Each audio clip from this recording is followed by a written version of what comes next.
لاباس عليكم؟ بخير صحه لاباس. كنتمنى انكم تكونوا بخير وعلى خير.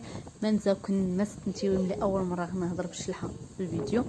نتمنى غيكون يعجب الفيديو ديال نغصه اللي راه نقيس من يعني التمازيغ تنغ اللي غادي نوري لكم فيه بلادي اللي كنعتز بها وكنعتز انني امازيغيه، ونتمنى ان يعجبكم هذا الفيديو.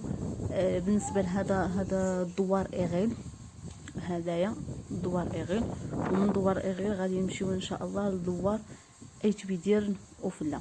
يلا هو ها حنا غادي نمشيو دابا لدوار ايت بيديرن وفلا. هذه هي الطريق الدخله ديال ايت بيديرن.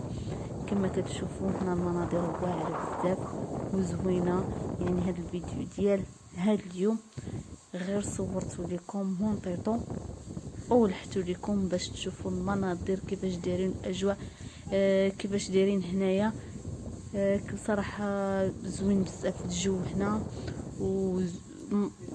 من المناظر، من الريحه الارض وبصراحه كما كتعرفوا الارض ديال جدودنا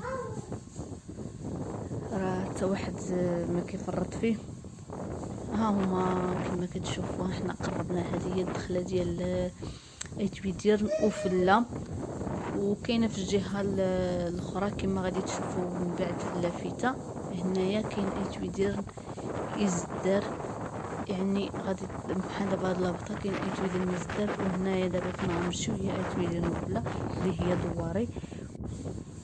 ونخليكم دابا تشوفوا المناظر وتشوفوا الدوار. وكما قلت لكم نتمنى ان يعجبكم هذا الفيديو ديال اليوم، وما تنساوش ديروا الاشتراك في القناه وتفعيل الجرس باش يوصلكم ان شاء الله كل ما هو جديد. تنميرت نون باهره ارغان هاكني عون ربي على فيديوهاتنا ان شاء الله. هاكني الفيديو اتظلم المناظر، تظلم الطبيعه حتى الاستيقان.